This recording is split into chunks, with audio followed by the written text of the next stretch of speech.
BBC के दिल्ली और मुंबई के दफ्तर में इनकम टैक्स की जांच शुरू हो चुकी है दोस्तों। और बताया जा रहा है, खबरों के मुताबिक पता चला है कि जब जांच शुरू हुई तो इनकम टैक्स के अधिकारियों ने वहाँ में काम करने वाले मीडिया कर्मी, पत्रकार, संपादक, कर्मचारी वगैरहों के फ़ोन और लैपटॉप जब्त कर लिए हैं और साथ में हिदायत भी दी है कि वो किसी से बात ना करें, किसी व्यक्ति से बाहर बात ना करें। ऐसा क्यों हो रहा है बीबीसी के साथ कि बीबीसी के ऊपर इनकम टैक्स की जांच शुरू कर दी गई है? ऐसा क्यों हो रहा है, मैं आपको बताना चाहता हूं कि बीबीसी ने एक डॉक्यूमेंट्री की थी 2002 गुजरात के दंगों को लेकर, जिसकी वजह से देश के प्रधानमंत्री नरेंद्र मोदी की बौखलाहट सामने आ जाती है। और जब जब देश के प्रधानमंत्री नरेंद्र मोदी के विपरीत अगर कोई भी मीडिया संस्था या कोई भी पत्रकार अगर उनके विपरीत कोई भी सवालिया निशान लगाता है या उनके विपरीत कोई भी चैनल या मीडिया, कोई भी पत्रकार उनके खिलाफ खबर चलाता है, तो वो केंद्रीय जांच एजेंसियों का सहारा लेते हैं। केंद्रीय जांच एजेंसियों का सहारा लेने के बाद वो उसके ऊपर इनकम टैक्स ईडी की रेड लगवाते हैं। और ये पहली बार नहीं है दोस्तों, ऐसा कई बार हो चुका है। इसके बारे में मैं आपको बिल्कुल बताऊंगा और विस्तार से बताऊंगा कि जब जब प्रधानमंत्री नरेंद्र मोदी के खिलाफ सवाल उठाए गए हैं तब तब उन्होंने इनकम टैक्स और ईडी का सहारा लेकर उन दफ्तरों में जो जो जिन मीडिया कर्मियों ने या जिन पत्रकारों ने या जिस मीडिया संस्थान ने नरेंद्र मोदी के खिलाफ सवाल किए थे कि किन किन के ऊपर इन्होंने ईडी और इनकम टैक्स की जांच लगाई। याद कीजिए, बीबीसी डॉक्यूमेंट्री लेकर आता है गुजरात दंगों के खिलाफ। डॉक्यूमेंट्री लाने के बाद आप उसके ऊपर इनकम टैक्स की सर्चिंग चालू करा देते हैं। हाल ही में मैं आपको बताना चाहूँगा कि हाल ही में अभी हमारे देश के गृह मंत्री अमित शाह जी ने ANI को एक इंटरव्यू दिया और इंटरव्यू के दौरान जब उनसे बीबीसी को लेकर सवाल पूछा गया तो देश के गृह मंत्री कहते हैं कि 2002 से प्रधानमंत्री नरेंद्र मोदी के पीछे कुछ लोग पड़े हुए हैं, लेकिन हमारे पास छिपाने के लिए कुछ नहीं है। मैं सीधा सवाल देश के गृह मंत्री से, अमित शाह से करना चाहता हूं कि जब आपके पास छिपाने के लिए कुछ नहीं है तब आप बीबीसी के दफ्तर में इनकम टैक्स की रेड क्यों लगवा रहे हैं? और मैं आपको एक बात और बतलाना चाहता हूं कि अगर बीबीसी डॉक्यूमेंट्री करती है, बीबीसी ने कोई डॉक्यूमेंट्री की है, तो वो डॉक्यूमेंट्री गुजरात दंगों को लेकर है और वो डॉक्यूमेंट्री गलत नहीं है। मैं आपको याद दिलाना चाहता हूं, याद कीजिए, जब गुजरात के अंदर चुनाव चल रहा था विधानसभा का, हाल ही में जब गुजरात के अंदर विधानसभा का चुनाव चल रहा था, तब देश के गृह मंत्री अमित शाह ने गुजरात की एक रैली को संबोधित करते हुए कहा था, गोधरा कांड को याद दिलाते हुए, कि 2002 में हमने लोगों के होश ठिकाने लगा दिए थे और इनका सीधा सीधा इशारा एक मुस्लिम बहुल समाज की तरफ था। लेकिन अगर कोई पत्रकार या कोई मीडिया संस्था आपके खिलाफ सवाल करती है तो आप उसके ऊपर इनकम टैक्स की रेड लगवाते हैं। ये पहली बार नहीं है। मैं आपको याद दिलाना चाहता हूं, याद कीजिए, जब देश के अंदर महामारी चल रही थी कोरोना के द्वारा, तब इसी मोदी सरकार का पूरा काला चिट्ठा दैनिक भास्कर सामने पेश करता है कि कितनी मौतें हुई, कैसे कैसे लोग स्टेशनों से या कहाँ अस्पताल के अंदर बेड नहीं मिले या वेंटिलेटर नहीं मिले। जब इसका पूरा चिट्ठा दैनिक भास्कर देश के अंदर सामने पेश करता है, तब फिर देश के प्रधानमंत्री नरेंद्र मोदी केंद्रीय जांच एजेंसी का सहारा लेकर ईडी और इनकम टैक्स की रेड दैनिक भास्कर के ऊपर लगवाते हैं। ये तानाशाही नहीं तो क्या है? मैं आपसे सवाल करना चाहता हूं कि अगर कोई भी व्यक्ति देश के प्रधानमंत्री के विपरीत या उसके खिलाफ सवालिया निशान पैदा करता है तो उसके ऊपर इनकम टैक्स या ईडी की जांच लगती है, और ईडी और इनकम टैक्स के लायक अगर वो पत्रकार नहीं है तो उसको जेल भेज दिया जाता है। याद कीजिए आप सिद्दीक कप्पन को, जब सिद्दीक कप्पन जब हाथरस के अंदर एक बिटिया के साथ बलात्कार होता है तब सिद्दीक कप्पन उसकी जांच और पड़ताल करने के लिए हाथरस जाते हैं। तब उत्तर प्रदेश के अंदर बैठी भारतीय जनता पार्टी की सरकार अपनी पुलिस भेजकर सिद्दीक कप्पन को गिरफ्तार करा लेती है। परिवर्तन निदेशालय के द्वारा उनके ऊपर मनी लॉन्ड्रिंग का केस लगा दिया जाता है।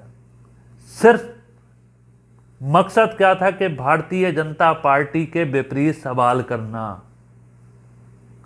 याद कीजिए दोस्तों, जब अभिसार शर्मा के ऊपर, देश के वरिष्ठ पत्रकार हैं अभिसार शर्मा, मुझे याद है कि जब उनके ऊपर इनकम टैक्स की रेड लगवाई गई थी,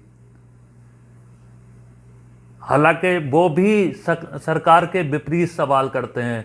याद कीजिए जब एनडीटीवी अडानी के कब्जे में नहीं था और जब एनडीटीवी देश के प्रधानमंत्री नरेंद्र मोदी या सत्तारूढ़ पार्टी भाजपा से जब सवाल करता था, तब भारतीय जनता पार्टी ने इनकम टैक्स की रेड लगवाई थी एनडीटीवी पर। लेकिन आज वक्त वक्त की बात है कि एनडीटीवी पर कब्जा अडानी का है, क्योंकि ये डराते और धमकाते हैं। ये इनकम टैक्स द्वारा भारतीय जनता पार्टी और देश के प्रधानमंत्री का ये रूल रहा है कि ये इनकम टैक्स या ईडी के द्वारा ये मीडिया की संस्था या वरिष्ठ पत्रकार जो इनसे सवाल करते हैं उनको धमकाते हैं इनकम टैक्स के द्वारा कि आप हमारे खिलाफ नहीं बोलिए। लेकिन जो पत्रकार सच्चे और ईमानदार होते हैं, अभिसार शर्मा, तो वो कहते हैं कि मैं केस जीत कर दिखाऊंगा, लेकिन मैं आपसे सवाल नहीं करना छोड़ूंगा और मैं आपसे लगातार सवाल पूछता रहूंगा। और अभिसार शर्मा ने जीत दर्ज की थी। लेकिन कुछ तकलीफें होती हैं, परिवार वालों को तकलीफें होती हैं, हर महीने हर हफ्ते इनकम टैक्स के दफ्तर में जाना, जांच पड़ताल कराना, वो अलग मैटर है। लेकिन मुद्दा वो नहीं है, मुद्दा ये है कि बीबीसी के दफ्तर में अगर बीबीसी एक डॉक्यूमेंट्री लेकर आता है 2002 के दंगों पर, तो आप उसके ऊपर इनकम टैक्स की रेड लगवा देते हैं।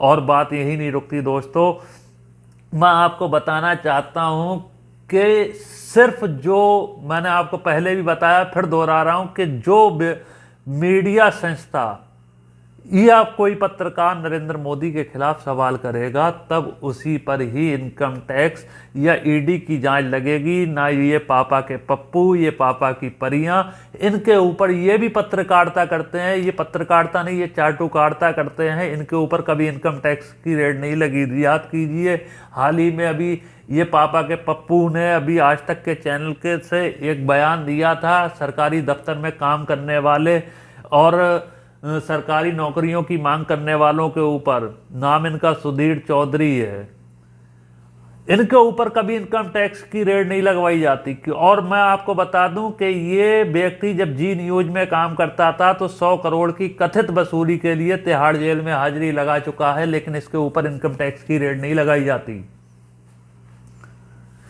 मैं आपको बतलाना चाहता हूं, ये व्यक्ति अभी कुछ ही दिन पहले अपने बयान में कह रहा था कि तनख्वाह बड़ी अच्छी होती है सरकारी नौकरियों में और काम कुछ करना नहीं पड़ता, स्किल की कोई ज़रूरत नहीं होती, हुनर की ज़रूरत नहीं होती। ये सरेआम देश की जनता को गाली देते हैं, लेकिन इनके ऊपर कोई कार्रवाई नहीं होती। अगर कोई पत्रकार या कोई मीडिया संस्था सीधा सीधा सवाल अगर देश के प्रधानमंत्री या सत्तारूढ़ पार्टी से कर ले जो उसके खिलाफ हो, तो आप उसके ऊपर इनकम टैक्स की रेड, ईडी की जांच लगवा देते हैं। लेकिन इन पापा के पप्पुओं और पापा की परियों से सवाल नहीं होते। याद कीजिए, मैं आपको एक बात बतलाना चाहता हूं कि जो ईडी की जांच, वो इनकम टैक्स की जांच जो बीबीसी के ऊपर चल रही है, इससे बीबीसी को कोई नुकसान नहीं होगा, इससे देश की साख को नुकसान होगा। बीबीसी का कद और ऊंचा होगा इंटरनेशनल की अंतर्राष्ट्रीय स्तर पर, क्योंकि अदर देशों में ये अदर देशों में ये खबर चल चुकी है कि देखिए बीबीसी के ऊपर इनकम टैक्स की जांच शुरू हो गई है। और किस मुद्दे को लेकर के बीबीसी ने जो डॉक्यूमेंट्री की थी, किसको लेकर? गुजरात दंगों को लेकर। ये सारी बातें जब प्रधानमंत्री नरेंद्र मोदी जी अदर देशों में जाएंगी तो आपके खिलाफ चलेंगी। और आप बात करते हैं विश्व गुरु बनने की, तो माफ कीजिए, यह तरीका अच्छा नहीं है विश्व गुरु बनने का। आप ये सोचते हैं कि चलो नाम होने से पहले बदनामी हो जाओ, लेकिन मैं आपको बता दूं कि इससे देश की शाख को नुकसान है।